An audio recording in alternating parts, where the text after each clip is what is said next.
Hi folks, welcome back. I hope you're all doing well. Today I want to take a look at a paper which asks the question, how are we ever going to teach introductory computer science courses on programming with the advent of things like Codex and Copilot, which are these AI services that can basically write an entire little code snippet for you given a very high level English language description. So what exactly are we talking about here? We've all probably by now heard about large language models like GPT-3, which can generate very realistic prose, English language prose. But soon after GPT-3, OpenAI released another model called Codex, which was based on tens of millions of Python repositories and can take a natural language description of a programming problem and generate code as an output.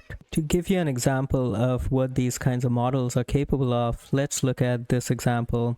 This is known as the rainfall problem, and you can see in this description over here that it's basically about finding the average and the maximum from a list of numbers. The fact that it might be about rainfall is just a red herring. And given this English language description, we see these two very different solutions returned by Codex. Both of them are valid, both are correct. So these are the kinds of capabilities these models have, which is pretty astounding. So what the authors are trying to determine with the experiments in this paper are answers to these three research questions. The very first question, probably the most important one, is how does this Codex model perform on first-year computer science introductory course problems? The second one is somewhat related, which is a more specific question, and the question is how does Codex perform on variations of this rainfall problem that we just looked at? And the third question is how much variety is there? So Codex doesn't give you back the same code snippet for the same prompt every time. There's a little bit of variation and randomness built into it such that even if you prompt it with the exact same prompt, it'll give you different answers every time.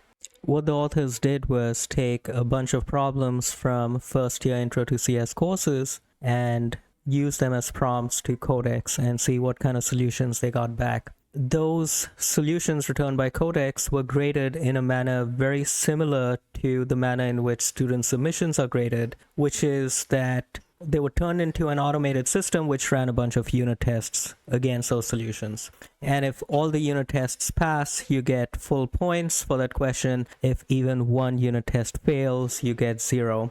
However, you are allowed to repeatedly submit a question that you got wrong, but you get a 5% penalty every time you do that. Here are some examples of the kinds of questions. Write a function that returns the number of odd integers in a given list. Write a function which, given a list of numbers and a target number, finds the numbers in the list which add up to just exactly or just over the target. A function to sort tuples by one of the elements of the tuples as a parameter. So you can see these are fairly simple first year Intro to CS kind of problems, but the idea is that students become familiar with the programming language, with the basics of it by solving these problems. And how did Codex do on all these problems? And as you can see in this graph over here, it actually did pretty well. Out of the 20 odd questions given to it, it got fairly high points on all of them. There were 4 on which it got 0, but this is still pretty decent performance. A student that got these grades would be pretty close to the top quartile of the class. And in fact, that's what we see.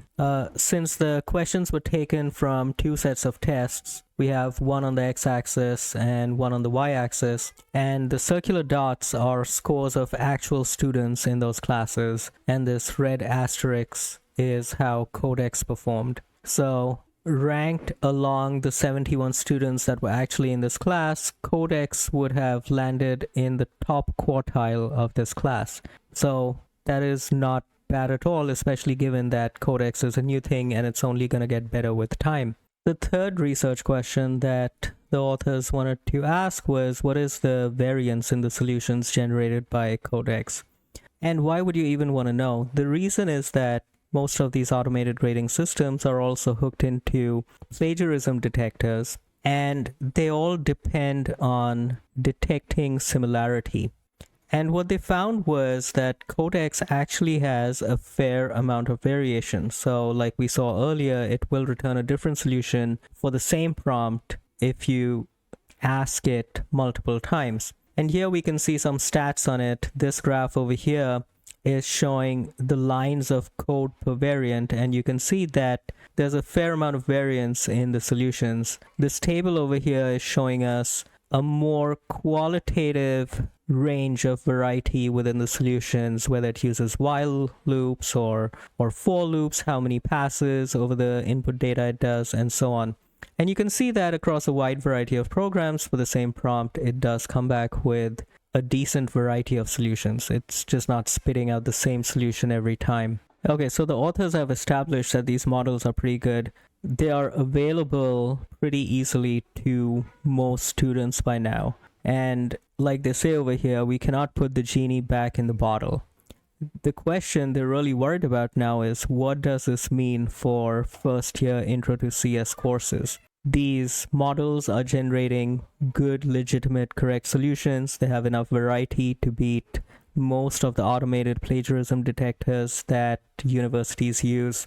So what are instructors or course designers to do? How are we going to teach intro to programming courses anymore? And one question that is not asked in this paper, but which is similar, is what happens when these kinds of code models meet tech interviews where you have to do all these lead code problems.